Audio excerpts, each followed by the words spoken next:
আমরা আজকে ঠাকুরের শ্রীচরণে গান এবং কথার মাধ্যমে কিছু পুষ্পাঞ্জলি নিবেদন করবার চেষ্টা করছি।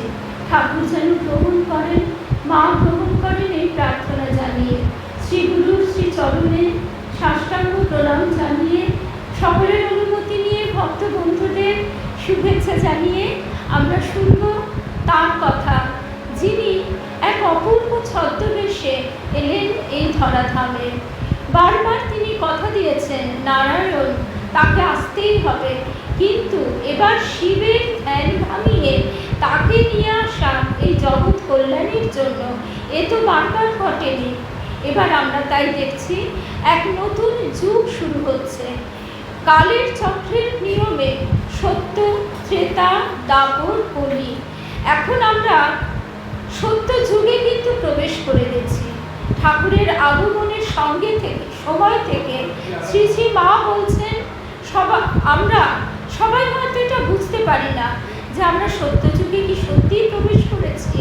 চারিদিকে এত হানাহানি কাটাকাটি। আমাদের গুরুদেব শ্রী শ্রী তারক ব্রহ্ম তারাদাস এটি ভারী সুন্দরভাবে বুঝিয়ে দিয়েছেন। যখন কোনো একটা এঁটো জায়গাকে আমরা নতুন রূপ দিতে চাই, তখন কি হয়, তার পাক তোলা হয়, আবর্জনা পরিষ্কার হয়, তখন কত পাক ময়লা ওঠে, চারিদিকে এক ধূলি ধূসরিত দুর্গন্ধময় পরিস্থিতি শুরু হয়, যেটা আমরা বর্তমানে চারিদিকে দেখতে পাচ্ছি জগৎ জোড়া। কিন্তু তিনি এসেছেন তোমাদের চৈতন্য হোক এই কথা বলে। স্বামী শিবানন্দজি মহাপুরুষ মহারাজ তাই বলছেন যে তিনি জগতের কুণ্ডলিনী শক্তি জাগ্রত করে দিয়েছেন। জগতের কুণ্ডলিনী শক্তি জাগ্রত করে দেওয়া মানে এই জগতের যে বিবর্তন, যে অভিব্যক্তি, আমরা যেখান থেকে এসেছি আবার সেখানেই তো মিলিত হব, সেই পথকে সুগম করে দেওয়া। শ্রী শ্রী মা তাই অপূর্ব ভাষায় বলছেন যে ঠাকুর এসে দরজা জানলার হুড়কো ছিটকিনিগুলো খুলে দিয়ে গেছেন, এবার শুধু ঠেলা দেবার অপেক্ষা। আর আরও একটি আশ্চর্য ব্যাপার, ঠাকুর এক অভিনব মন্ত্র শেখালেন, শিব জ্ঞানে জীব সেবা। জীবে দয়া, জীবে দয়া আবার কি? জীবকে দয়া করবার কে তুই? ভাবস্থ অবস্থায় ঠাকুর দক্ষিণেশ্বরে বলছেন জীবে দয়া না না, শিব জ্ঞানে জীব সেবা। অর্থাৎ সকলের ভিতরেই যে স্বয়ং নারায়ণ আছেন, সেই একই শক্তি সকলের ভিতরে এবং বাহিরে, সেইটি উপলব্ধি করে সকলের প্রতি সমভাবাপন্ন মনোভাবের দিকে আমাদের মনকে গঠন করার এই ভাব নিয়ে যদি আমরা এগোবার চেষ্টা করি, তাহলে আমরা বুঝতে পারি এখন এই ভাবটি আয়ত্ত করা সহজ কথা নয়। কিন্তু গীতায় শ্রীকৃষ্ণ বলছেন অভ্যাস যোগ, অনুশীলন। আমরা যদি অনুশীলন করি, আমাদের গুরুদেব তাই বলছেন তুমি বুঝলে তো হয়েই গেল, না বুঝলেও যেন এইটি সত্য, সকলের ভিতরে সেই এক শ্রী রামকৃষ্ণ। মা বলছেন সাধন করতে করতে দেখবে আমার ভেতর যিনি, তোমার ভেতর যিনি, দুলে বাগদি টোম সবার ভেতর তিনি। কিন্তু মা প্রথমেই যে কথাটি বললেন সাধন করতে করতে দেখবে, অর্থাৎ এটা আমি একবারেই বুঝে উঠতে পারবো না। আর এটা যদি বুঝলামও, সেই ভাবে স্থিত হওয়ার জন্য অভ্যাস এবং অনুশীলন প্রয়োজন। যে অনুশীলন, যে অভ্যাস এখানে 100 বছরেরও বেশি সময় ধরে হচ্ছে। আমরা সবাই আত্মকেন্দ্রিক, স্বার্থপর কম বেশি। এই জন্যই আমরা নিজের সন্তানকে, নিজের দেহজাত সন্তানকে, নিজের দেহেরই অংশ মনে করি এবং নিজের দেহটিকে যেমন আমাদের সীমাবদ্ধ বোধ শক্তি দ্বারা আমি মনে করি, সন্তানটিকেও আমার মনে করি। সেই আমিত্বের যতটা প্রকাশ ঘটছে, সেই ততটা পরিধি বাড়ছে, সেই ততটাই হচ্ছে আমার বন্ধু, আমার আত্মীয়, আমার রক্তের সম্পর্ক। কিন্তু আমি যদি গুরু বাক্যটি মাথায় করে নিই, আমি বুঝলাম বা না বুঝলাম, গুরু বাক্য মাথায় করে তোমার আমার সকলের ভিতর সেই একই শ্রীরামকৃষ্ণ, এইটি যখন অভ্যাস করতে শুরু করি, তখন আমরা দেখতে পাই যে আমাদের ভিতর রূপান্তর ঘটতে শুরু করে গেছে। তখন আমার কারোর প্রতি সেই বিদ্বেষ ভাব আসছে না, বা এলেও সেটা খুব তাড়াতাড়ি আস্তে আস্তে স্তিমিত হয়ে লয় প্রাপ্ত হচ্ছে। আবার কারোর প্রতি হিংসা আসছে না, কারোর প্রতি কটূক্তি করবার প্রবণতা আসছে না, কিন্তু লোভ একটা মস্ত বড় রিপু, কাম, ক্রোধ, লোভ, মোহ, মদ, মাৎসর্য, এই 6টি রিপু আমাদের আক্রমণ করবার জন্য সদা সর্বদা মুখিয়ে আছেন। সেই জন্য আমাদের মনকে সদা বিচার করতে হবে, সৎ অসৎ। মন কিন্তু পাঠে বসতে চাইবে না, ঠিক একটি দুষ্টু বাচ্চার মতো, সেও যেমন পড়তে বসতে চায় না, তেমনি আমাদের মনও এতদিন আমাদের ছুটিয়ে নিয়ে বেরিয়েছে, এখন এটা করব, তখন ওটা করব। আমরা মনের পিছনে দৌড়চ্ছি, অথচ মন তো আমার, আমি যে কর্তা, এটা মনকে বোঝাতে হবে। মনকে সৎ অসৎ বিচারের মধ্যে দিয়ে তাকে এগিয়ে নিয়ে যেতে হবে। এই পথে এগোবার জন্য যে ত্যাগ, যে ধৈর্য, যে সহ্য স্বামীজি দেখিয়ে গেছেন, আজকে মঠ মিশনের আশ্রয়ে সংসার দগ্ধ মানুষ দলে দলে ছুটে যাচ্ছে, মা মা বলে ছুটে যাচ্ছে, কিন্তু সেই প্রাথমিক অবস্থাটির কথা আমরা একটু যদি শুনি, তার কারণ হচ্ছে একটাই, আমরা যে কত স্বার্থপর সেটা আমরা তাহলে বুঝতে পারবো। আমরা যদি সামান্য কিছু দেবার চেষ্টা করি, তাহলে ভাবি আমাদের মহানুভবতা কতখানি না, তিনি কৃপা করে গ্রহণ করলে তবেই তো আমাদের পক্ষে সেই কাজ করা সম্ভব। নরেন সহস্রদল পদ্ম রাঙা চক্ষু রুই খাপ খোলা তরোয়াল, বলছেন স্বামীজি। নরেন্দ্রনাথ চেয়েছিলেন সমাধিতে বুঁদ হয়ে থাকতে, এইটি ছিল শ্রীরামকৃষ্ণ সংঘের আনুষ্ঠানিক সূত্রপাত। কি যে তিনি প্রথম চাইলেন বুঁদ হয়ে থাকতে, আর সেই দিনই ঠাকুর বললেন, স্যার তোকে ভেবেছিলাম তুই বটগাছ ছবি। এই যে কথাটি তিনি বললেন, সেই দিনই কিন্তু রামকৃষ্ণ মিশন ও মঠের যে অঙ্কুর, সেইটু বুঝি সূত্রপাত হলো অঙ্কুরোদ্গমের পথে। নরেন্দ্রনাথ যখন সমাধিতে বুঁদ হয়ে থাকতে চেয়েছিলেন, তখন শ্রীরামকৃষ্ণ শ্রী জগদম্বার শ্রীচরণে সঁপে দিলেন তাকে। শ্রীরামকৃষ্ণের নির্দেশ পালনে খাপখোলা তরোয়াল নরেন্দ্র অনিচ্ছা প্রকাশ করলেও তার সব আপত্তি ঠাকুর স্বয়ং ছিন্ন ভিন্ন করে দিলেন। শ্রীরামকৃষ্ণের মর্তলীলা সম্বরণ আগত প্রায়, ভক্তরাও বুঝতে পেরেছেন লীলা অবসানের কৃত সংকল্পের আভাস। মহাসমাধির আগে নরেন্দ্রকে ডাকতেন, প্রতি সন্ধ্যায় বাইরে যেতে বলতেন অন্য শিষ্যদের। এইভাবে যখন ঠাকুর প্রকট লীলা সমাপন করলেন, যে ভাবাবেগে উদ্বেলিত বাকস্ফূর্তিহীন নরেন্দ্র কাঁদতে লাগলেন বালকের মতো, সেই নরেন্দ্রই অগ্নিময় তেজে জ্বলে উঠলেন। বাপে খেদানো, মায় তাড়ানো ছেলের দল লোকে ছিছি করছে, গৃহী লোক তারা বলছে ঢের হয়েছে, তোমাদের গুরু তোমাদের অনেক শিক্ষা দিয়েছেন, এবার তোমরা যে যার ঘরে ফিরে যাও, সেখানে গিয়ে তোমাদের যত খুশি জপ ধ্যান করো। এই কয়েকটি ছন্ন ছাড়া কিশোরের, তরুণের, বালকের কথা কে শুনবে, আর তাদের পিছনে কে অর্থ ব্যয় করবে? তেমন একটি ঘটনা ঘটল। এই সময় সব সমস্যার সমাধান হয়ে গেল শ্রীরামকৃষ্ণের অন্যতম রসদদার সুরেন্দ্র মিত্রের এক অলৌকিক ঘটনায়। সুরেন্দ্র অফিস থেকে এসে পূজা গৃহে অকস্মাৎ দর্শন পেলেন শ্রীরামকৃষ্ণের। তিনি সঙ্গে সঙ্গে নরেন্দ্রনাথের কাছে এসে অতি দুঃখের সঙ্গে কাঁদতে কাঁদতে বললেন, নরেন, তুমি আমাকে একটা বিশেষ সাহায্য করতে পারবে? নরেন্দ্র উত্তরে বললেন, অবশ্য আপনার জন্য আমরা সব করতে পারি। আপনি প্রভুর জন্যে কত অর্থ ব্যয়, কত সেবাই না করেছেন। সুরেন্দ্র বললেন, শোনো, ঠাকুর আমাকে যেন বলছেন, সুরেন তুই কি করলি? আমার এই ভক্ত যারা আমার এত সেবা করলো, তারা সব ছিন্ন ভিন্ন হয়ে কোথায় গেল? তুই তাদের একটা স্থানে একত্র করে রাখ, যাতে তারা জীবনের উদ্দেশ্য সফল করতে পারে, তার সহায়তা কর। তাই আমি আজ তোমার কাছে এই সাহায্য ভিক্ষা করছি যে সেই সকল যুবক ভক্তগণ যারা প্রভুর সেবা করেছে, তারা কে কোথায় আছে, সকলকে এনে একত্র করো। দক্ষিণেশ্বর এবং কলকাতার মধ্যবর্তী কোনো একটি নির্জন স্থানে অল্প টাকায় একটা বাড়ি ভাড়া নাও। সবাই সবাই তোমরা সেখানে এসো। কিন্তু কে টাকা দেবে? সুরেন্দ্রনাথ যাও বা টাকা দিলেন, সেই টাকায় বাড়ি হবে কি করে? বাড়ি খোঁজা হতে লাগলো। শেষে কিনা একটা ভূতের বাড়ি, পোড়ো বাড়ি, লোকে সেখানে যেতে ভয় পায়। টাকির জমিদারের বাড়ি, কত নরহত্যা করেছে, কত যক্ষ বানিয়েছে কত ছেলেকে, সেই তার জায়গা পোড়ো হয়ে পড়ে আছে। সেখানে মানুষ কোন সাহসে যাবে? ওই বাড়িটি জীর্ণ ও পরিত্যক্ত। সেইখানে শুরু করলেন আস্তানা গাড়লেন নরেন। সেই নরেন সেখানে সমস্ত ছেলেপিলেদের জুটিয়ে আনছেন, কিন্তু তাদের মা বাবারা এসে রীতিমতো অসহ্য।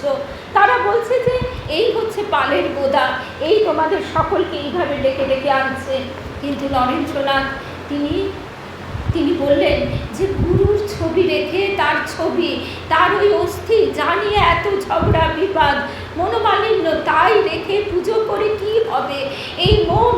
এই মনকে তিনি কি বলেছেন? শুদ্ধ মন, শুদ্ধ বুদ্ধির গোচর তিনি। আমাদের ঈশ্বর দর্শন করতেই হবে। শিব জ্ঞানে জীব সেবা শুরু হলো এক অদ্ভুত নীরব বিপ্লব।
হে মোর স্বামীজি বিবেকানন্দ, ভুলি নাই তব দান।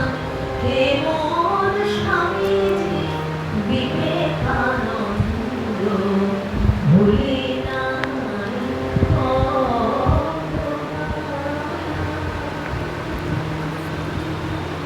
সকলে দোষ দিতেন স্বামীজিকে। এই ছোড়া যত নষ্টের গোড়া, এরা সবাই দিব্যি বাড়ি গিয়ে পড়াশুনো করছিল, এরা মানুষ হচ্ছিল, আর এ কিনা এদের টেনে এনে একটা ভূতের বাড়িতে এই পালের গোদা জড়ো করেছে। খুব গালাগাল দিতেন, কিন্তু স্বামীজিও তাদের ছাড়তেন না। স্বামীজি বলতেন, আমাকে দুষছেন কেন? আপনি আপনার ছেলেকে নিয়ে যান না, আমি কি তাকে আটকে রেখেছি? স্বামীজি গুরু ভাইরা জানিয়ে দিয়েছিলেন তাদের অভিভাবকদের যে তাদের বাড়ি ফিরে যাওয়া অসম্ভব। কিন্তু সেই যুগে শিবনাথ শাস্ত্রী, যাকে বলছে বেহেট, সে নাকি ঈশ্বর চিন্তা করে করে পাগল হয়ে গেছে। সে পাগল, লোকে তাকে কি বলছে, পদাঘাত কত কি সহ্য করেছেন। তারপর শুধু কি তাই, শিবনাথ শাস্ত্রী এরা বলছেন যে লোকটার সবই ভালো ছিল, কিন্তু এর চেলারা একে ভগবান বানিয়ে, অবতার বানিয়ে একে শেষ করে দিলে। গলা নিয়ে গলা ফুটো হয়ে রক্ত পুঁজ পড়ছে, তারপরেও সে ভগবান। খলখল করে হাসছেন ঠাকুর যে একে একে বলে ভগবান, তাহলে ভগবান কি সেটা জানতেই হবে। স্বামীজি শিষ্য বোধানন্দজি লিখছেন তার স্মৃতিকথায়, একদিন চৈত্র সংক্রান্তির সময় মঠে গিয়েছিলাম। সারদা মহারাজ, স্বামী ত্রিগুণাতীতানন্দ আমাকে বললেন, ওহে, আজ গ্রামে ভিক্ষে করতে যাব, তুমি আমার সঙ্গে যাবে? রাজি হলাম, কিন্তু সিঁড়ি দিয়ে নামবার পর তার হাতে একটা গেরুয়া কাপড় আমাকে পরতে দিল। আমার তখন তো সন্ন্যাস হয়নি, কিন্তু কি করব, না হলে যে কেউ ভিক্ষে দেবে না। সাদা ধুতি খুলে পুঁটলি পাকিয়ে এক কোণে রাখতে বললেন, আমি তাই করলাম। সেদিন যেটুকু ভিক্ষে জুটেছিল ৫-৭ বাড়িতে গিয়ে মঠে ফেরবার সময় বরানগরের সর্বমঙ্গলা দর্শন করে এলাম। মঠে ফিরে গেরুয়া কাপড়খানি ছেড়ে আবার সাদা ধুতিখানি পরলাম। ঝুলি খুলে যেটুকু চাল বেরোলো, ওই ভিক্ষালব্ধ চালে সেদিন ঠাকুরের ভোগ হয়েছিল। মুষ্টি ভিক্ষার চাল সেদ্ধ হতো একটা হাঁড়িতে, আর একটা হাঁড়িতে সেদ্ধ হতো নুন লঙ্কা, মাঝে মাঝে দেওয়া হতো তেলাকুচোর পাতা, ভাত ঢেলে দেওয়া হতো কাপড়ে, চারদিক ঘিরে বসত মঠবাসীরা। একবার করে মুখে দিত ভাত, একবার করে মুখে দিত নুন লঙ্কার জল। এইভাবে নিবৃত্ত হতো পুণ্যবৃত্তি। তারা ছিলেন অপরিগ্রহের প্রতিমূর্তি, সম্পূর্ণভাবে নির্ভর করতেন শ্রীরামকৃষ্ণের উপর। যখন যা জুটত তাতেই থাকতেন সন্তুষ্ট, সন্তোষের সমান ধন নাই। এরপর এইগুলি হচ্ছে এক একটা প্রতিপাদ্য। এইটা দেখে আমরা নিজেদের সৎ অসৎ বিচারের চালুনিতে যদি ফেলি, তাহলে আমরা কোথায় দাঁড়াবো সেটা একবার নিজেদেরই ভেবে দেখা উচিত। রাত্রিরে তৈরি হতো রুটি কেরোসিন তেলের বাক্সের ওপর বসিয়ে। ভাবা যায় কোনো স্টোভ নেই, পয়সার অভাবে রুটিতে ময়ান দেওয়া হতো নামমাত্র, কেননা রুটির সঙ্গে তো আর কিছু নেই। একটা করে রুটি বরাদ্দ সকলের। একদিন বলরামবাবু মঠে উপস্থিত হয়ে দেখলেন মঠের ভাইরা খাচ্ছেন শুধু শাক ভাত। বাড়ি ফিরে গৃহিণীকে বললেন শাক ছাড়া কিছু খাবেন না। গৃহিণী অবাক, ভাবলেন বুঝি পেটরোগা মানুষ, অসুখটা বেড়েছে। পরে জানতে পারলেন আসল কারণ।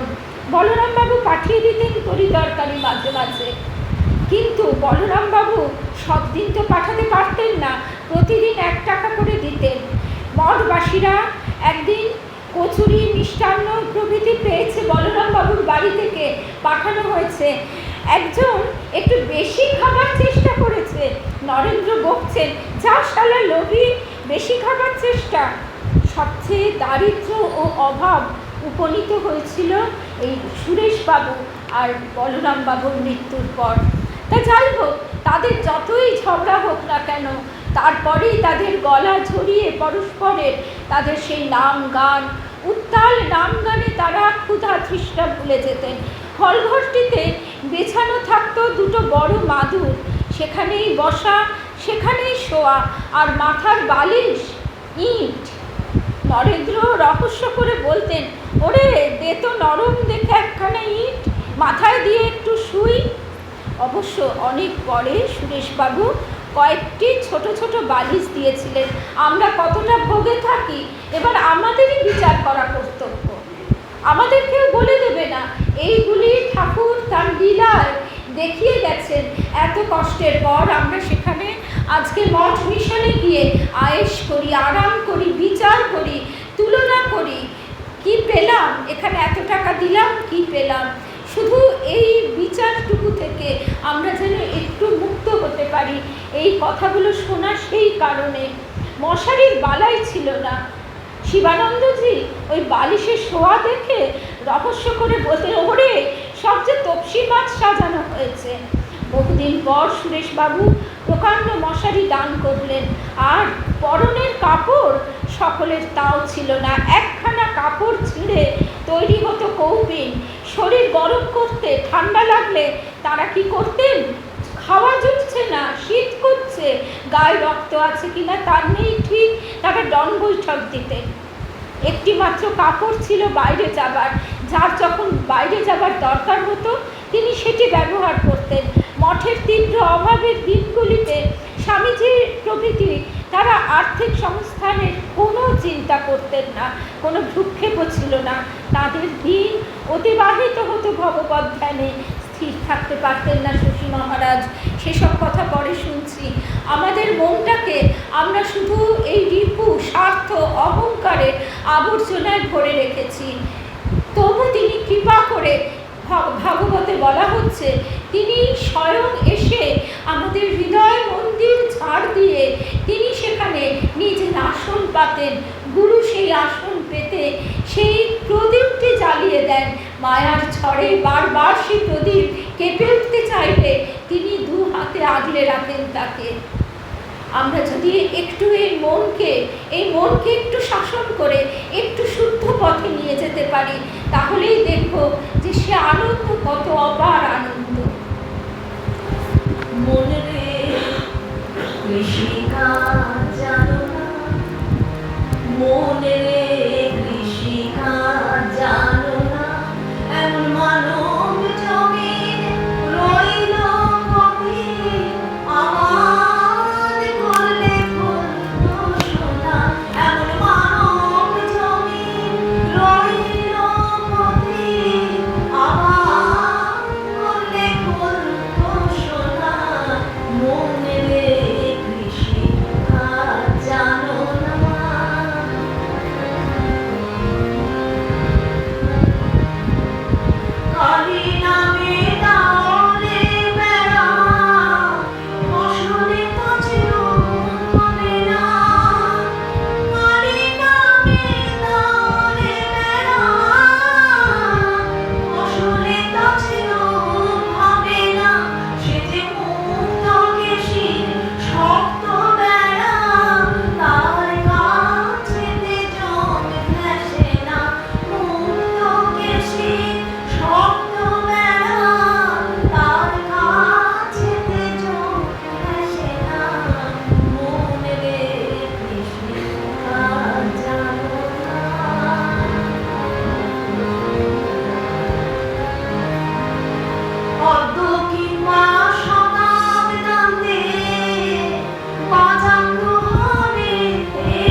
আমরা বলি শরণাগতির কথা, কিন্তু কতটা শরণাগত হতে পারি এই প্রশ্ন নিরন্তর মনকে করে যেতে হবে। আমি যদি সত্যিই নির্ভর করি, তবে কেন আমি ভবিষ্যতের চিন্তা করব, কেন আমি চাইব? তাহলে কি আমি আমার পরিকল্পনাটা, আমার বাসনা, আমার ইচ্ছাটা তাকে দিয়ে ফুলফিল করাতে চাইছি? নিজের মনকে বারবার এই প্রশ্ন করতে হবে, নিজের মনের সামনে দাঁড়াতে হবে। এমনই একটা ঘটনা, নির্ভরতা কাকে বলে? আসলে নির্ভরতা আসা কিন্তু খুব কঠিন। তাই তো মা বলছেন বিশ্বাস। বিশ্বাস হলো তো হয়েই গেল।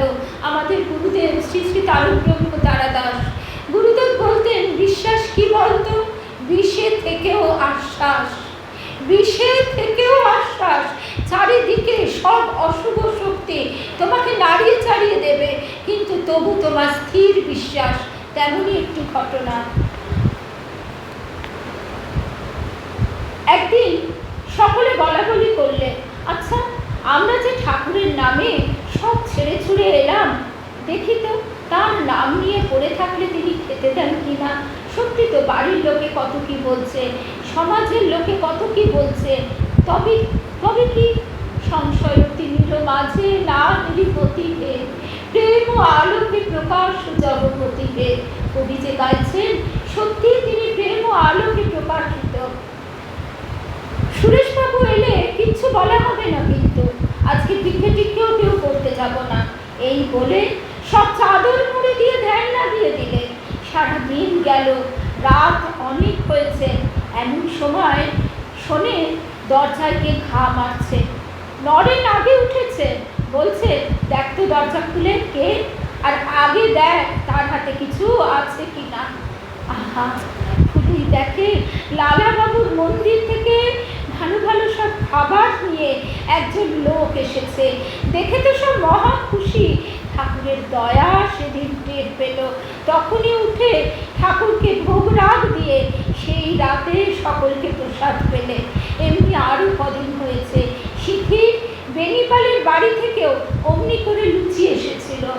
আসলে আমাদের মনের মধ্যে যে মালিন্য, তাতে ফিটকিরি ফেলতে হবে। ঠাকুর বলছেন, তাহলে তো সেই নোংরা থুতিয়ে যাবে, তবে তো সূর্যের প্রতিবিম্ব পড়বে। তাই আমাদের তার কাছে প্রার্থনা, তার কাছে একান্ত প্রার্থনা। সেই গানটি আমরা শুনব।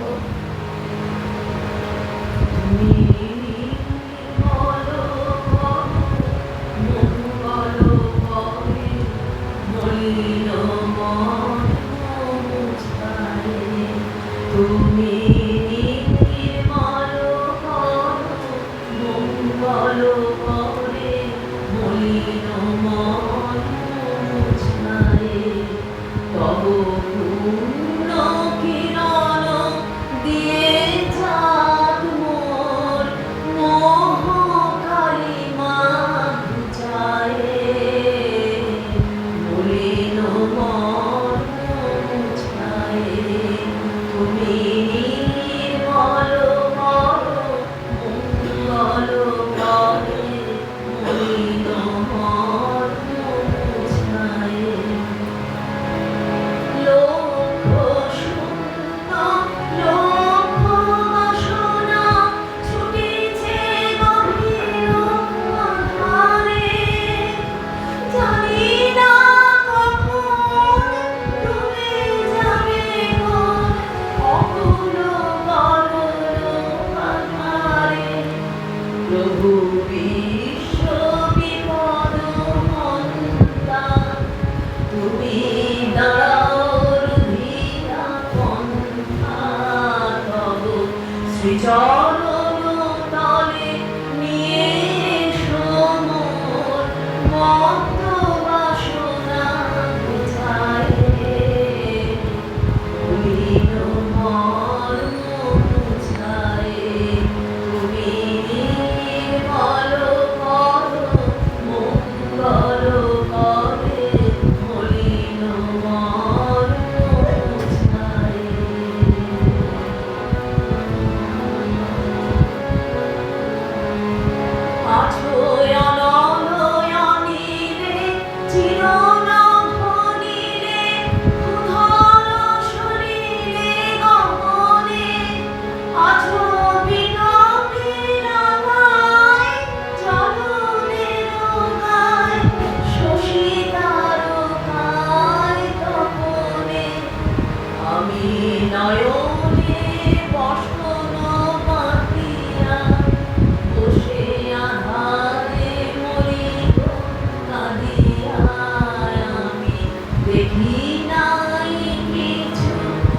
বুঝি নাই কিছু, দাও হে দেখায়ে বুঝায়ে,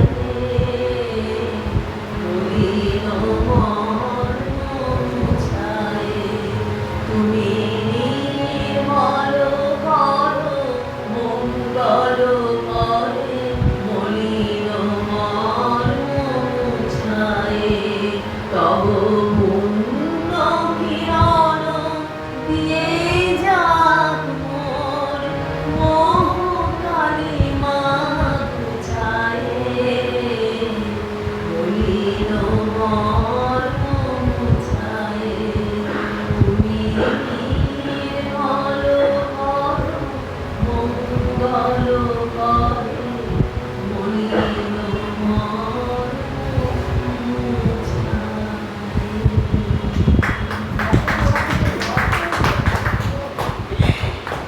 গুরু কৃপা হি কেবলম। আমরা সতীর্থ। আমাদের গুরুদেব বলেছিলেন তোমাকে আর কিচ্ছু করতে হবে না, তুমি শুধু গান গেও। আসলে গান হচ্ছে এমনই এক অপূর্ব শক্তি যে খুব সহজে আমরা তার চরণ ছুঁতে পারি, আর আমাদের মন খুব সহজে তাকে স্পর্শ করতে পারে, মন ঊর্ধ্বমুখী হয়। জলের স্বভাব যেমন নিম্নগামী, আমাদের মনও তেমনি খুব সহজে নিচু দিকে বয়ে যায়। এমনি আমরা কথাতেও দেখি, খুব শুরু করলাম ঈশ্বরীয় প্রসঙ্গ দিয়ে, তারপর ঘুরে ফিরে চলে গেল ছেলে মেয়ে, রান্না বান্না, জামা কাপড় কেনা কাটা ইত্যাদিতে। তো সেই মনকে ঊর্ধ্বমুখী করবার জন্য আমরা মায়ের কাছে কৃপা প্রার্থনা করি। মা বলছেন, দেখো সূর্যকে কি বলতে হয় যে জলকে উপর দিকে আকর্ষণ করো, সে তার স্বভাবেই করে, তেমনি তিনিও করছেন। শুধু আমাদের যদি ব্যাকুলতা থাকে, আমাদের যদি আন্তরিকতা থাকে, প্রার্থনা থাকে, তাহলে আমরা সেই উপলব্ধি, সেই অনুভূতিটা তাড়াতাড়ি পেতে পারি। তার কৃপা তিনি তো দিচ্ছেন। অহংকার থাকলে উঁচু ঢিপিতে যেমন জল জমে না, ঠাকুর বলছেন, তেমনি অহংকার থাকলে তার কৃপা ধারণ করা যায় না। আবার তিনিও তার কৃপা যাতে আমরা ধারণ করতে পারি, সেই পাত্রটিও তো তিনিই করে দেন। তিনি ছাড়া আর কে আছে? এই বোধটা যদি আমাদের আসে, মা বলছেন, ঠাকুর বলছেন, যেন দেখছি সব কিছু যেন এক অদ্ভুত চৈতন্যে জড়ে আছে, মানে মজে আছে। ঠাকুর তখন দক্ষিণেশ্বরে একবার ঘটেছিল কাশীপুরে। একজন ঘাস মারিয়ে আসছে, ঠাকুর মুচড়ে উঠল বুকের ভেতর, বলছেন, ওরে বারণ কর, যেন আমার বুকের ওপর দিয়ে হেঁটে আসছে। দক্ষিণেশ্বরে মাঝিতে মাঝিতে ঝগড়া হয়ে কে কার পিঠে মেরেছিল, ঠাকুরের পিঠে লাল মারের আঘাত, হৃদয় ছুটে গিয়েছে। মামা কে করলো এরকম? মামা বলছে, না রে, ওই যে। হৃদয় তো অবাক, এমনও হতে পারে চৈতন্য। সেই চৈতন্য কেমন, কেন আমরা পৃথক দেখি? খুব সুন্দর একটি উপমা আছে। যদি মহাসমুদ্রে বা একটা জলাশয়ে কতগুলি নানা আকৃতির ঘট বা পাত্র ডোবানো হয়, তাহলে তার ভিতরেও যা, বাইরেও তাই। আমরাও ঠিক সেই রকম, আমরা পৃথক পৃথক দেখি বটে, কিন্তু বাস্তবিক এই অহংকারের আবরণের কারণে ভিতর এবং বাইরে আলাদা। এই অহংকার যার যত কমে যায়, তার তত ভিতর বাহির, আপন পর ভেদ বুঝে যায়, একাকার হয়ে যায়। তাদের সেই কষ্টের কথা শুনলে আমাদের মনের ভেতরটা কি একটু জ্বলে ওঠে না? যদি বা কোনোদিন একটু চাল আনা হলো তো নুন নেই, এক একদিন শুধু নুন ভাত, তাও কারো ভূক্ষেপ নেই। জপ ধ্যানের প্রবল তোড়ে আমরা তখন ভাসছি। বলছেন স্বামী প্রেমানন্দজি, তেলাকুচো পাতা, বাবুরাম মহারাজ, তেলাকুচো পাতা সেদ্ধ, নুন ভাত, এই চলছে মাসাবধি। আহা, সেসব কি দিন গেছে! সে কঠোরতা দেখলে ভূত পালিয়ে যায়। ভূতের বাড়ি, আরে ভূত পালিয়ে যাবে। তো আমরা তো সেখানে কিভাবে আছি? কার কৃপায় আছি? কার শক্তিতে আছি? ঠাকুরকে কোনোদিন দুটো নৈবেদ্য দেওয়া হতো, কি আর জুটবে? একবেলা ভাত আর একবেলা কিছু না, থালা বাসনও নেই। বাড়ির সংলগ্ন বাগানে লাউ গাছ, কলা গাছ, দুটো লাউ পাতা কি একটা কলা পাতা তাও কাটতে গেলে উড়ে মালি যা তা গালাগালি দিত। শেষে মানকচুর পাতায় ভাত ঢেলে তাই খেতে হতো। তেলাকুচোর পাতা সিদ্ধ আর ভাত, তা আবার মানকচু পাতায় ঢালা। কিছু খেলেই গলা কুটকুট করতো। এত যে কষ্ট তাতে ভ্রুক্ষেপ ছিল না। পূজা, জপ, ধ্যান সর্বক্ষণ চলছে। এরপরেও কি আমরা স্বার্থপর হব? স্বামীজির মন্ত্র মোরা ভুলবো না, স্বামীজির স্বপ্ন মোরা ভুলবো না, স্বামীজির মন্ত্র মোরা ভুলবো না, স্বামীজির স্বপ্ন মোরা ভুলবো না, ভারত ভূমি পুণ্যভূমি ভুলবো না, ত্যাগ সেবার মন্ত্র মোরা ভুলবো না, বাঁচবো কবু নিজের তরে বাঁচবো না, ভালোবাসা মন্ত্র মোদের ভুলবো না, বাঁচবো কবু নিজের তরে বাঁচবো না, ভালোবাসা মন্ত্র মোদের ভুলবো না, স্বামীজির মন্ত্র মোরা ভুলবো না, স্বামীজির স্বপ্ন মোরা ভুলবো না, স্বামীজির মন্ত্র মোরা ভুলবো না, স্বামীজির স্বপ্ন মোরা ভুলবো না, স্বামীজির মন্ত্র মোরা ভুলবো না, ভুলবো না, ভুলবো না, ভুলবো না, তোমার আমার সবার এদেশ ভুলবো না, নতুন ভারত গড়বো তবু ভাঙবো না, তোমার আমার সবার এদেশ ভুলবো না, নতুন ভারত গড়বো তবু ভাঙবো না, স্বামীজির মন্ত্র মোরা ভুলবো না, ভুলবো না, ভুলবো না, ভুলবো না, স্বামীজির মন্ত্র মোরা ভুলবো না, স্বামীজির স্বপ্ন মোরা ভুলবো না, দুঃখ আসুক ঝঞ্ঝায় আসুক টলবো না, আমার মাঝে শক্তি অসীম ভুলবো না, দুঃখ আসুক ঝঞ্ঝায় আসুক টলবো না, আমার মাঝে শক্তি অসীম ভুলবো না, দুঃখ আসুক ঝঞ্ঝায় আসুক টলবো না, আমার মাঝে শক্তি অসীম ভুলবো না, সবার সুখে সুখ যে আমার ভুলবো না, বিশ্বভুবন আমার আপন ভুলবো না, দুঃখ আসুক ঝঞ্ঝায় আসুক টলবো না, আমার মাঝে শক্তি অসীম ভুলবো না, সবার সুখে সুখ যে আমার ভুলবো না, বিশ্বভুবন আমার আপন ভুলবো না, স্বামীজির মন্ত্র মোরা ভুলবো না, স্বামীজির স্বপ্ন মোরা ভুলবো না, স্বামীজির মন্ত্র মোরা ভুলবো না, স্বামীজির স্বপ্ন মোরা ভুলবো না, স্বামীজির মুখ মোরা ভুলবো না, ভুলবো না, ভুলবো না, ভুলবো না, স্বামীজির মন্ত্র মোরা ভুলবো না, স্বামীজির স্বপ্ন মোরা ভুলবো না, স্বামীজির মন্ত্র মোরা ভুলবো না, স্বামীজির স্বপ্ন মোরা ভুলবো না, স্বামীজির মন্ত্র মোরা ভুলবো না, স্বামীজির স্বপ্ন মোরা ভুলবো না। স্বামীজি আর কে? স্বয়ং শ্রীরামকৃষ্ণ। সেই শ্রীরামকৃষ্ণ শক্তি ত্রিপর্ণ বিল্লপত্রের ন্যায়। বেলপাতায় যেমন তিনটি পত্রাল থাকে, তিনটি পত্রালি থাকে, ঠিক তেমনি একদম ঊর্ধ্বমুখী শিখাটি যদি শ্রীরামকৃষ্ণ হয়, তাহলে দুপাশে, এক পাশে স্বামীজি, এক পাশে মা শক্তি জগন্মাতা। এই তিনটি মিলে এই এক বিশেষ শক্তি জগতে অবতরণ করেছে। আমরা ভাবতেও পারি না, বুঝতেও পারি না। তার কৃপা না হলে আমাদের ধারণার অতীত। কেউ কি কোনোদিন শুঁয়োপোকা দেখে ভাবতে পারে সে এক অদ্ভুত উজ্জ্বল প্রজাপতি হয়? ঠাকুর বলেছেন, মানুষের জীবনের উদ্দেশ্য ঈশ্বর লাভ। আমরা সন্তানদের কি শেখাই? সন্তানদের শেখায় তোমার উদ্দেশ্য জীবনে আরো বড় লোক হও, আরো চাও, আরো আরো আরো আরো, শুধু লোভ আসক্তি। স্বামীজি ও তার গুরু ভাইদের একমাত্র মূল মন্ত্র ও লক্ষ্য ছিল সাধনা ও তপস্যা। সেই সঙ্গে স্বাধ্যায় ও আলোচনা চলত সমান তালে। একদিকে মঠে আহারের কষ্ট, অভাব, অনটন, অপরদিকে কঠোর সাধনা।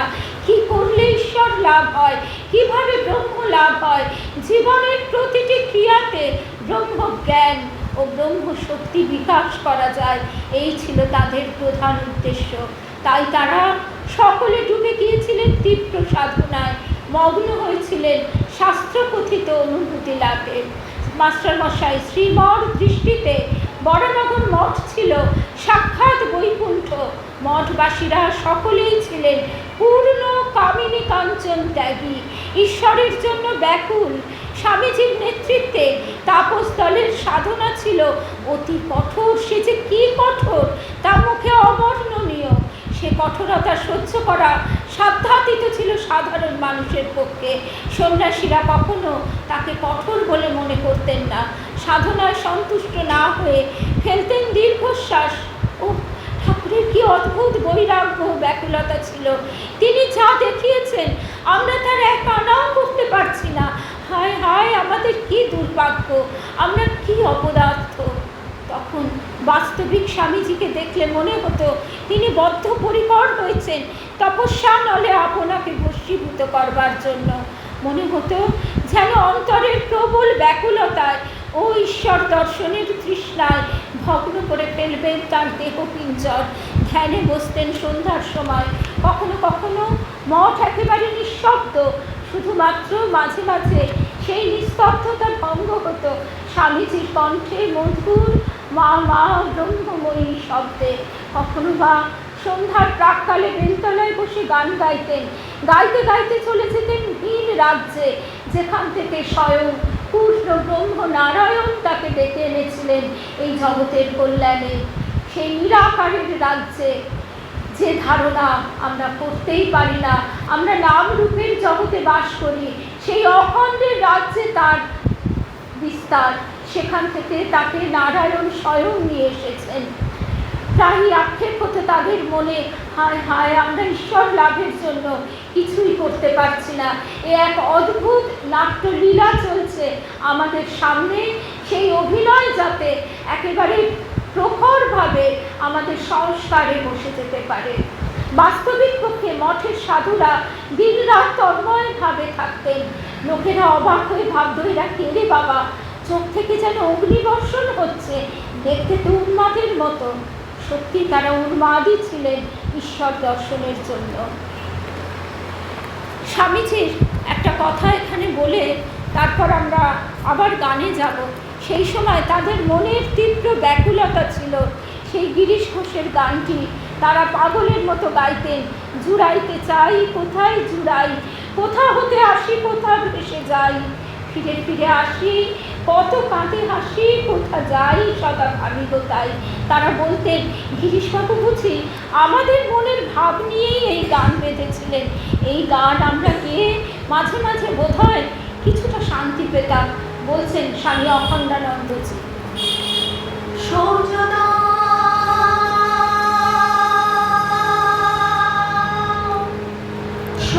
দাও, বীর্য দাও, নবীন জীবন দাও, পরায় পরা বিদ্যা দাও, দিব্য চেতনা দাও। সূর্য দাও, বীর্য দাও, নবীন জীবন দাও, পরায় পরা বিদ্যা দাও, দিব্য চেতনা দাও। কর্মে শক্তি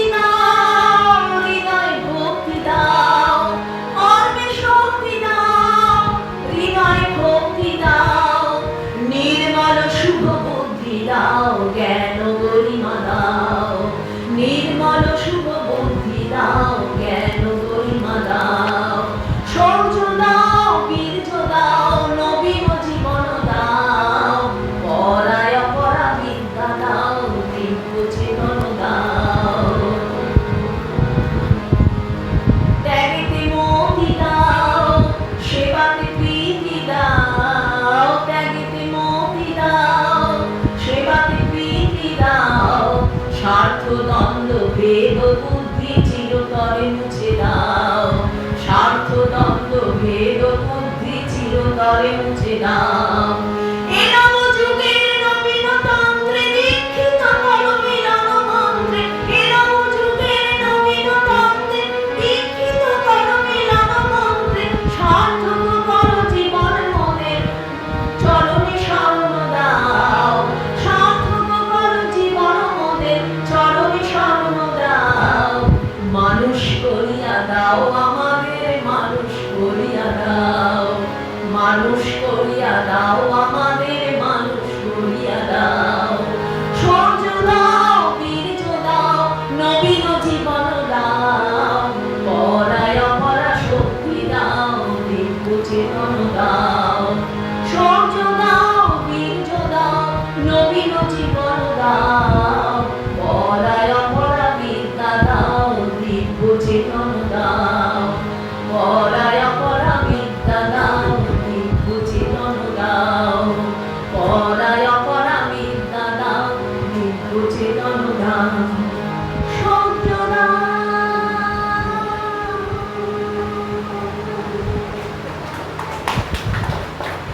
উপনিষদের মন্ত্র হলো চরৈবেতি, অর্থাৎ এগিয়ে চলো।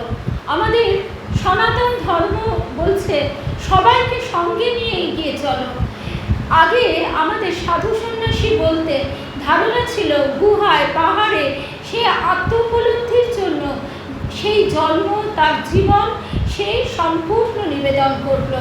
কিন্তু ঠাকুর বলছেন, ঠাকুর শেখালেন তাতে জগতের কি হলো, তোমার ভাইয়ের কি হলো, তোমার পাশের বাড়ির মানুষটার কি হলো, সকলকে নিয়ে এগিয়ে চলা।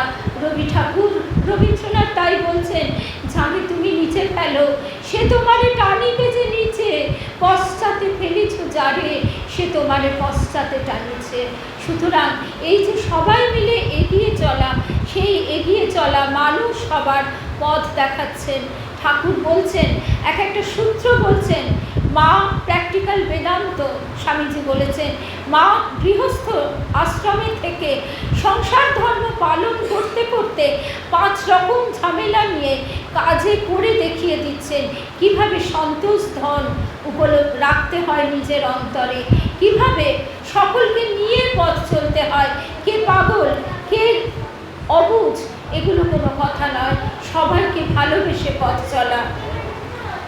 এখানে আমরা ছোট্ট একটি অংশ শুনছি প্রব্রাজিকা বেদরূপপ্রাণা মাতাজির একটি লেখা থেকে। প্রয়োজনের অতিরিক্ত দ্রব্য গ্রহণ না করাই হলো অপরিগ্রহ। আমরা এতক্ষণ যে কথা শুনছিলাম সেখানে তো প্রয়োজনের জিনিসটুকুই নেই, আর আমরা প্রয়োজনের অতিরিক্ত অপ্রয়োজনে জিনিস বাড়ি বোঝাই করছি। রবি ঠাকুরের একটি গান মনে পড়ে, তুমি যত ভার দিয়েছ সে ভার করিয়া দিয়েছ সোজা, আমি যত ভার জমায়ে তুলেছি সকলই হয়েছে বোঝা। এ বোঝা আমার নামাও বন্ধু। এখন এই প্রার্থনা একটা বয়সে এসে হয়তো আমাদের প্রাণে জাগে। অপরিগ্রহ শিক্ষা কি? প্রয়োজনের অতিরিক্ত দ্রব্য গ্রহণ না করা। পঞ্চি আর দরবেশ সঞ্চয় করে না। সন্ন্যাসীর অপরিগ্রহ ব্রত খুব কঠোর। সেই তুলনায় অবশ্যই গৃহস্থদের জিনিস অবশ্যই বেশি চাই, তাদের সঞ্চয় করতেই হবে। তবে কতটা আমার প্রয়োজন আর কতটা লোভের বশে সঞ্চয় করছি সেই বিচারবোধটা জাগ্রত রাখাই অপরিগ্রহ।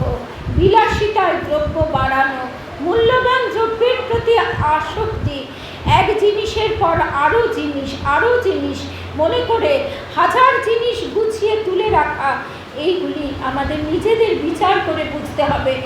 ঠাকুর বলতেন যে কত দয়া, হ্যাঁ জীবে দয়া, পাশের বাড়ির মানুষটা খেতে না পেয়ে রোগে জর্জরিত হচ্ছে, ওষুধ নেই, পথ্য নেই, আর নিজের মেয়ের বিয়েতে ধুমধাম। এই কথাগুলো যেন আমাদের বুকে অগ্নিময় শেলের মতো বেঁধে, তবেই সার্থক হবে আমাদের ঠাকুরকে ভালোবাসা, মাকে, স্বামীজিকে ভালোবাসা। স্বামীজি বলছেন শিক্ষা হলো মানুষের মধ্যে নিহিত পূর্ণতার প্রকাশ, তথ্য মুখস্থ নয়। চরিত্র গঠন, নিজের পায়ে দাঁড়ানো, আত্মবিশ্বাস, নিজের ভেতর যে শক্তি তাকে জাগিয়ে তোলা, নিজেকে দুর্বল ভাবা পাপ। আমাদের চাই অফুরন্ত উৎসাহ, সীমাহীন সাহস, অসীম ধৈর্য। তবেই আমরা বড় কাজ করতে পারবো। যদি সত্যিই মন থেকে কিছু করতে চাও তাহলে পথ পাবে, আর যদি না চাও তাহলে অজুহাত পাবে। বাইরের কোনো কিছুকে অভিশাপ না দিয়ে বা কারো ওপর দোষারোপ না করতে বদ্ধপরিকর হও, মানুষ হও, উঠে দাঁড়াও, নিজের ওপর দোষারোপ করো, দেখবে এই সর্বদা সত্য পথ। বীর স্বামীজি বিবেকানন্দ, তুমি যে মহান, তোমার চরণে জানাই মোরা সকলি প্রণাম। বীর স্বামীজি বিবেকানন্দ, তুমি যে মহান, তোমার চরণে জানাই মোরা সকলি প্রণাম।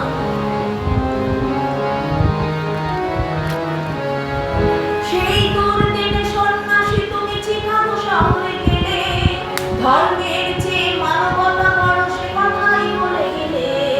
সেই দুর্দিনে সন্ন্যাসী তুমি চিকাগো শহরে গেলে, ধর্মের চেয়ে মানবতা বড় সে কথাই বলে গেলে। হিন্দু ধর্মে সেটাই আছে, মিলেছে তার প্রমাণ। তাই স্বামীজি তোমার চরণে শতকোটি প্রণাম। হিন্দু ধর্মে সেটাই আছে, মিলেছে তার প্রমাণ। তাই স্বামীজি তোমার চরণে শতকোটি প্রণাম। বীর স্বামীজি বিবেকানন্দ, তুমি যে মহান, তোমার চরণে জানাই মোরা শতকোটি প্রণাম।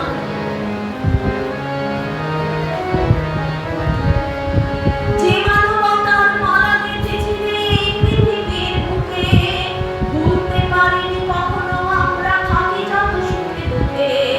যে মানবতার মালা গেঁথেছিলে এই পৃথিবীর বুকে, ভুলতে পারিনি কখনো আমরা থাকি যত সুখে দুঃখে। বীর সন্ন্যাসী তাই তো ভুলিনি তোমার এই অবদান।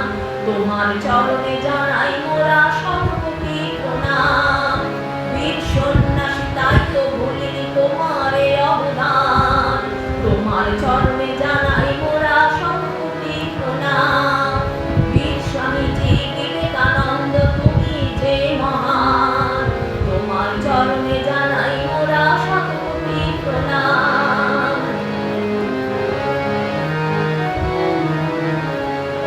সাগর পেরিয়ে নিবেদিতা তাই এই ভারতে এলো, তোমার শিক্ষা দীক্ষার কাছে মাথা নত করে দিল। সাগর পেরিয়ে নিবেদিতা তাই এই ভারতে এলো, তোমার শিক্ষা দীক্ষার কাছে মাথা নত করে দিল। তোমার মতো ভারত মাতার কটায় আছে সন্তান, মোদের হৃদয়ে থাকবে তুমি এ ভারত মহান। তোমার মতো ভারত মাতার কটায় আছে সন্তান, মোদের হৃদয়ে থাকবে তুমি এ ভারত মহান। বীর স্বামীজি বিবেকানন্দ, তুমি যে মহান, তোমার চরণে জানাই মোরা শতকোটি প্রণাম। বীর স্বামীজি বিবেকানন্দ, তুমি যে মহান, তোমার চরণে জানাই মোরা শতকোটি প্রণাম। তোমার চরণে জানাই মোরা শতকোটি প্রণাম। তোমার চরণে জানাই মোরা শতকোটি প্রণাম। স্বামীজিকে ভালোবাসা, মাকে ভালোবাসা, ঠাকুরকে ভালোবাসা তখনই সার্থক হবে যখন ঠাকুরের সেই কথাটি আমরা মনে রাখতে পারবো, আমি ছাঁচ ফেলে গেলুম তোরা গঠন করে নে। আমরা যদি নিজেদের গঠন করতে না পারি তাহলে কি হবে? ধর্ম, আধ্যাত্মিকতা কোনো পাণ্ডিত্য নয়, কোনো লেকচার নয়। ঠাকুর বলছেন এ হচ্ছে প্রত্যক্ষ অনুভূতি, মানুষকে ভালোবাসা। জীবে প্রেম করে যেই জন, সেই জন সেবিছে ঈশ্বর। স্বামীজি সেই বিদেশে, সুদূর বিদেশে গিয়ে কতই না বয়স তখন, সেই বয়সে তিনি তার প্রতিটি পদক্ষেপ যদি আমরা ভাবি, আমরা স্তব্ধ হয়ে যাই। এত কথা এখন বলবার সময় নেই, কিন্তু সেই কথাগুলি আমাদের বাড়িতে বসে পড়বার, অনুধ্যান করবার, নিদিধ্যাসন করবার, চিন্তা করবার। তাহলে আমরা বুঝতে পারবো যে তিনি যখন বলছেন ভাই বোন বলে সম্বোধন করে, তখন মানুষ কেন উদ্বেলিত হয়ে উঠল এবং কিভাবে তিনি নিজের শেষ রক্তবিন্দুটুকু দিয়ে দিলেন। তিনি অজ্ঞান হয়ে পড়ে যাচ্ছেন ভারতের পথে পথে। ভারতের প্রতিটি মাটিকে তিনি ভালোবেসেছেন, ভারত মাতাকে ভালোবেসেছেন। তথাকথিত সেই সময়কার যে দেশের স্বাধীনতা আন্দোলন তা তিনি করেননি, কিন্তু শ্রী অরবিন্দের পকেটে রয়েছে দক্ষিণেশ্বরের মাটি। সে আবার ভাবছে বোমার মশলা বুঝি। সেসব কথা কখনো সীমাবদ্ধ সময়ে কেন, সীমাবদ্ধ জীবনেও আমরা ভাবতে পারি না। তাই যতটুকু সময় আছে আমরা যেন তার চরণে নিজেদের সম্পূর্ণ সমর্পণ করি, আত্মগঠন করি, তার আহ্বানে আমরা যেন সাড়া দিই। মায়ের কাছে আমাদের তাই একটাই প্রার্থনা, মা আমাদের মানুষ করো। মাকে স্বামীজি বলেছিলেন এই জগৎ তো মায়া, সব ভেসে যাচ্ছে, উড়ে যাচ্ছে। মা তখন হেসে বললেন, দেখো আমাকে যেন ভুলে যেও না। তখন স্বামীজি বলছেন, মা গো মা, যে জ্ঞানী গুরু পাদ পদ্ম ভুলে যায় সে জ্ঞান জ্ঞান নয় অজ্ঞান। তাই মায়ের কাছে এখানে কথা বলতে বলতে দেখছি মা স্বামীজি যে আছেন, তার কথা যেখানে হয়, তার নাম গুণগান যেখানে হয়, সেখানে তিনি সত্যই উপস্থিত হন, আবির্ভূত হন। তাই মায়ের কাছে প্রার্থনা, আর তারপর আমরা শেষ করব হরিনাম দিয়ে। হরিনামের পর কোনো কথা হয় না। সকল ভক্ত বন্ধুদের অনেক শুভেচ্ছা জানাই, আর এই গানে এবং কথায় তার চরণে পুষ্পাঞ্জলি নিবেদন করি। জয় রাম কৃষ্ণ।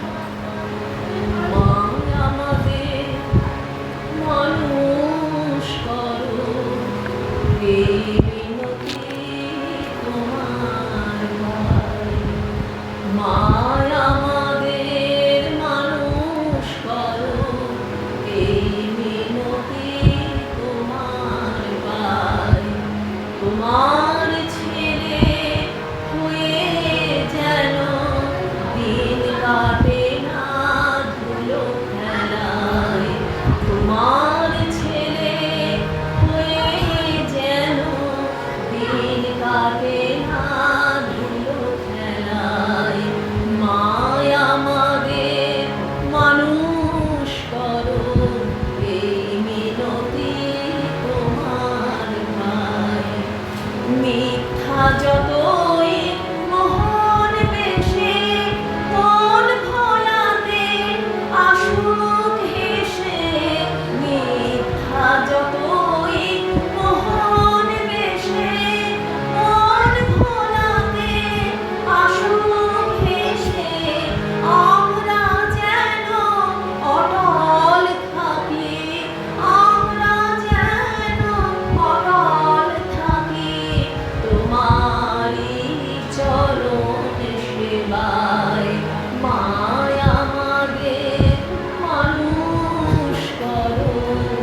মা, জয় মা, জয় মা।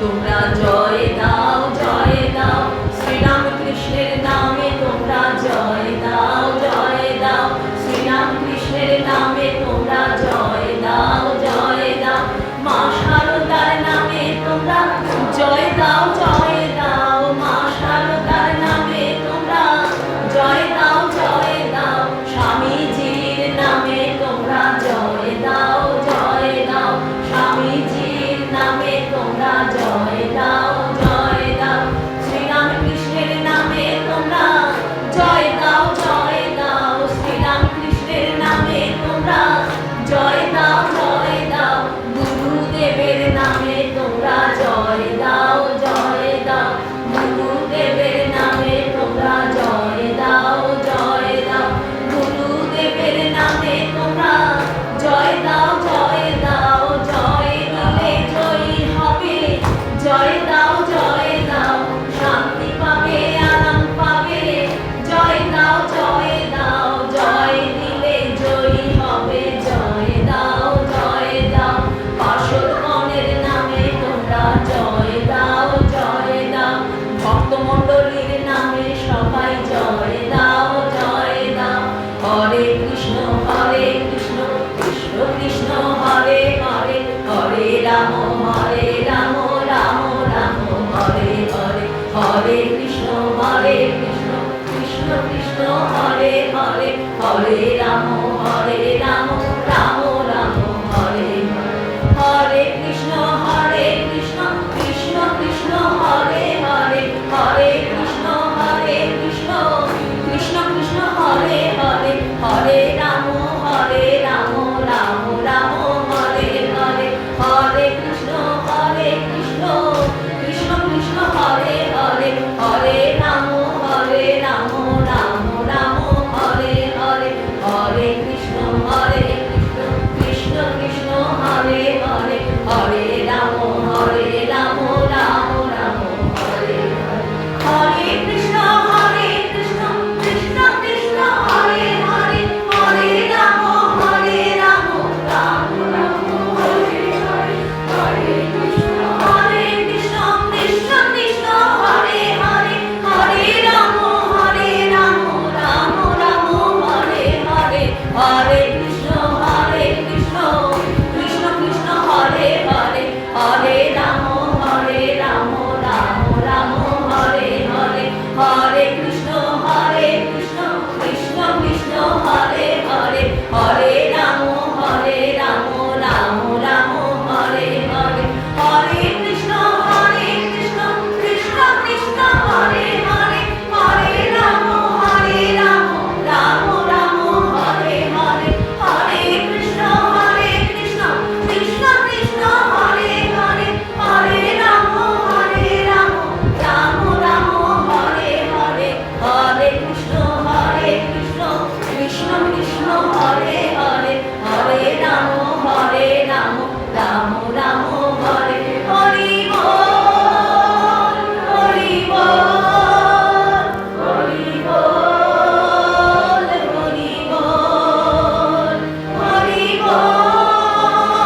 হরি বল, হরি বল, হরি বল, হরি বল, হরি বল, হরি বল, হরি বল, হরি বল।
হরি ওম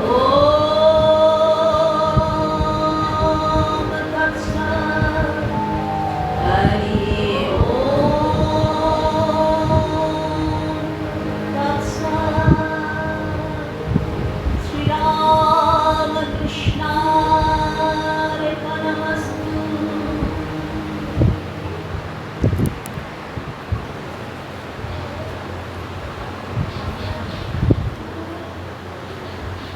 আপনারা শুনলেন গীতিয়ালক্ষ মন জাগো মঙ্গল লোকে। খুব সুন্দর একটি পরিবেশের মধ্যে আজকে এই অনুষ্ঠানটি উপস্থাপিত হলো। আগামী দিনে মধুরাদি তো আমাদের কাছে আসেনি, অনিতাদিকে আমরা বোধহয় প্রথম আজকে এখানে পেলাম, এবং এই বয়সে এত সুন্দরভাবে তিনি সঙ্গীত পরিবেশন করলেন যে সকালে আমরা কিন্তু মুগ্ধ হয়ে গেলাম। তাই আগামী দিনে আবার ওনার সঙ্গীত শোনার ইচ্ছা অবশ্য ঠাকুরমা স্বামী যিনি হবে তার সঙ্গে আমরা উপকৃত পাওনা হিসেবে ভক্তি হিসেবে পেয়ে যাব। আর সঙ্গীতই হচ্ছে শ্রেষ্ঠ সাধনা। সেই সঙ্গীতকে কেন্দ্র করে এত সুন্দরভাবে আজকে এই গীতিয়ালক্ষ্যটি উপস্থাপিত হলো। আর আমরা একটু আজকে স্মরণ করি, আজকে আমরা একজন বিখ্যাত সঙ্গীত শিল্পীকে আমরা হারিয়েছি, সেটি আমার স্মরণ করা প্রথমেই উচিত ছিল। তবু আমি শেষ মুহূর্তে আশা ভোসলে আমাদের গত হয়েছেন আজকে, আমরা 1 মিনিট ওনার জন্য নীরবতা পালন করি। এটা আমার ভুল ছিল, আমি ওকে ভুলে গেছিলাম, তাই একটু শেষে আমরা ওনাকে একটু স্মরণ করি।